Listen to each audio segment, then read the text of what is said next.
We asked our volunteer role models and schools who have already taken part in Inspiring the Future events to share their experiences and their advice with you. Now think about really clearly how you got into that position, how did you get into that trade, that job, that career. What is it that you do? And you need to think of it from a child's perspective as well. What will they actually understand? You don't want to go in there and freestyle. You've got to be organised because kids will see through that after a while. Preparing, it doesn't take long to prepare. Just have a couple of key things. 2 or 3 things will just buy you 5 minutes. I think one of the important things is to try and pique the children's interest. And as you say, it's not necessarily got to be something big and flash, but just makes them start to think and question and start to wonder about what might this person's job be.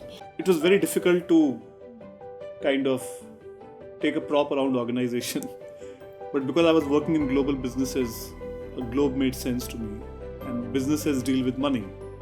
I think it helps to ground you in your answers. Like if you've got a physical thing there, that's easy to talk about. And it saves you kind of going off topic or going too broad in your scope of what you're talking about. I guess something unusual, like maybe it's a tool that nobody thinks you need to use. I mean, we could all line up there with our laptops because we all use computers, but so sometimes there's an unusual tool that you use a surprising number of times, like whether it's a pencil or a ruler or whatever it is that you use, paintbrush, a stylus. Even just having a big printout or something you bring across that's kind of got parts of your job displayed on it, that might be helpful. It might be just a sign that says what they do so that it's really obvious for the kids. So if you're a builder, really dress it up. Like you might not usually wear your tool belt, and you might not usually wear the shorts with the holes in them or whatever you might be wearing, or your big work boots, but wear the full kit, like just put everything on.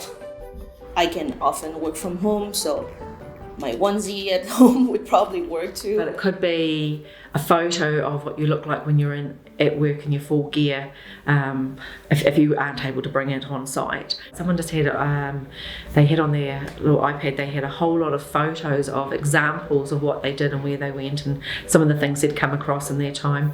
And the kids were just like, oh, show me more. And that generated buzz and conversation. And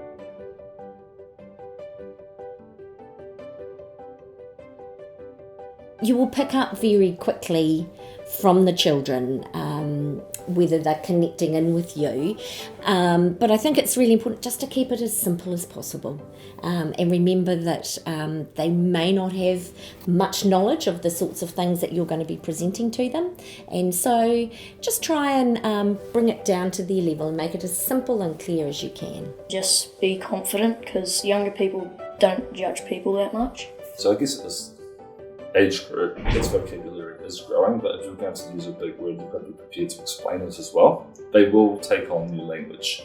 But if you told them the word hyperbole, you couldn't just gloss over it. They need to know what that means. For them, it's an opportunity to learn things, so might as well just follow along when they have a particular question and answer it, and not trying to stick to what you have in mind, I guess, for the conversation. So whenever they wanted to talk about something very specific, like illustration, some kids just wanted to talk about, oh, why did you give up on being a veterinarian? Like, I just followed the conversation wherever it would lead me. Try to be there. Friend sort of thing, as opposed to talking down to them. Well, what do you like at school? What are the most fun things you like doing? And seeing if there's a way that you could actually make the connection for them. Oh, it sounds like you're a bit of a talker. You must like communicating. Do you know in my job, I have to talk to people all the time, and what I find really useful is, and give examples. If you work in sort of medical things, you might bring in a dummy and do some CPR or just hands-on stuff mainly. If it's not a position where you can do that, if you notice they're getting fidgety, get them to stand up, spin around a couple of times, do the old hands up, hands down, stamp your feet, give them a chance to reset and sit them back down again. Is it's really important to actually let that passion and the enjoyment shine through in your voice and your actions and your animations. I know that it can be uncomfortable if you're not used to speaking with groups, but if you're really still and stilted, the children will find it hard to feed into what you're saying. So even if you fake it till you start getting that response from them, when they see you being smiley and bright and really keen, and sometimes OTT can be quite good, over the top and really just, raving about your job, they will actually hook in and then it'll become more natural. Tell them before you start that if they've got a question, what would you like them to do? Is it you want them to pop their hand up? Is it that you want them, to put the finger on their nose? Whatever it is that you would like, but how can they gain your attention? Because they can get very excited and, want to have their say as well, and that can be a little tricky to manage. There were some students there that just loved to ask all the questions, and some that were very shy. It was a good idea to try and pick different people for questions. Sign up, don't overthink it too much. Like if you have that hint of, oh, maybe I should do it, just do it. It's a fun experience, there's no pressure, the children are really cool, and you don't have to make a big deal out of it. It's just like a nice conversation. You have the ability to unknowingly inspire somebody. Don't take away that opportunity from any kid.